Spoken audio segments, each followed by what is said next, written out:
What's going on, guys? In this video, we're going to be covering how you can cop the new oxidized green Jordan 4s, what the resale price is going to be on them, and how difficult they're going to be to get. So we're going to cover all that in this video. Let's get into it. All right, so taking a look at the new oxidized green Jordan 4s, these things are really nice in person. Now, if you have seen ever any of the pure money colorways, the green, the orange, the purple, the white, whatever pure money colorway Jordan 4s they have, this shoe reminds me a ton of it, right? It has that metallic green look. However, this one's a little bit more vintage because if you look at the back of it, it has a little bit of a sail kind of where the air unit is. So this shoe is really, really clean in person. It definitely has that pure money style, and again, has more of a vintage look to it. On the back of the shoe too, the pull tab is leather, which is really sweet. A lot of the Jordan 4s use plastic, but this is leather. It feels like really, really nice quality. Obviously, you have a green Jumpman on the back as well, which is sweet. And yeah, just really good materials. I believe this to be one of the new Jordan 4 styles, right? Which is a lot higher on the collar. It's also a lot thinner. So this one wears more like a sneaker, I would say, more like something that you can put under a pair of jeans and it would fit completely fine. Less like a basketball style shoe. Not to mention, if you haven't seen the box already, it does have a really cool metallic green look to it. Looks like it's got glitter all over it. I really love the box with this shoe, and yeah, Nike did a really good job. By the way, me personally, because I've seen and reviewed so many shoes, I'm very, very picky with Nike and their quality. This shoe has great quality, at least the pair that I have right here. I don't see any issues with it at all. There's no scuffs in the manufacturing. I mean, it looks like Nike did a really good job, especially on the inside of the collar. There's a satin collar, which I really love. So these retail for a retail price of $210 plus tax if you have sales tax in your area. The release date in the US right now is set to be July 13th. However, if you're watching this video, it might be before then because these apparently just dropped today in Europe. So pairs of these have already dropped in Europe, which if you look at the resale market right now is kind of reflecting that. So these apparently just dropped today in Europe, like I said, and if you check the StockX prices right now, they're actually selling below retail. Retail is $210. On StockX, they're going for $202 in a size 12, right? Which is crazy because that is usually a really, really good size to go off of. So in my opinion, is this shoe going to be difficult to get? Still yes, because it's a really good colorway and these aren't probably going to sit.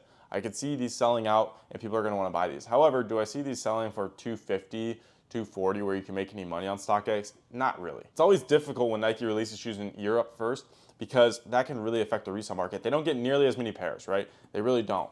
But because of that, again, they can definitely affect the resale market when they end up dropping here in the US. So good news for you, if you do want to cop one of these for personal, which I wouldn't blame you because they are really, really nice, you're gonna have probably pretty good luck, right? And if you don't cop it, you might have to pay just a few bucks over retail to end up copying them, you know, in your size for personal. And don't worry, if you guys stay tuned to my page, I'm going to post all the raffle lists and everything of where these are going to be dropping so you guys can try your best to get them.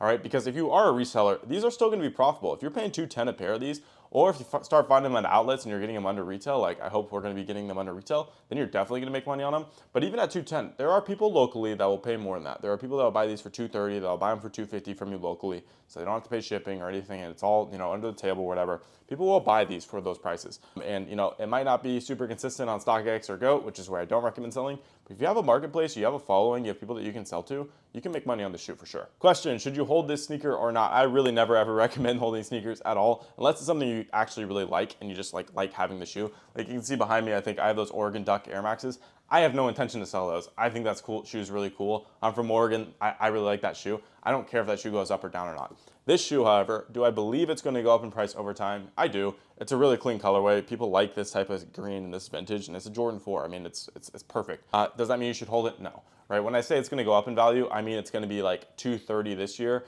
and then maybe $250 next year. So does it make sense to spend $200 to make a 10% return on the shoe potentially? Maybe, but I don't think so, right? You're better off just, you know, flipping that money instead. But yeah, that is a look at the oxidized green Jordan 4s. Again, this shoe's super fire. I'm gonna show you guys it compared to the military blues. Here's kind of just a quick comparison. You can see this is much more of a matte colorway. This one's definitely kind of shinier and glossier, which I like. They're both super clean.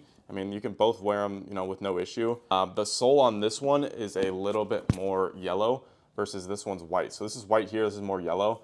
This is like a lighter, this is kind of a darker gray. And as you can tell here, like the gray right here is a, you know, kind of more of a tan instead of a white. But those are really the main differences on these two shoes.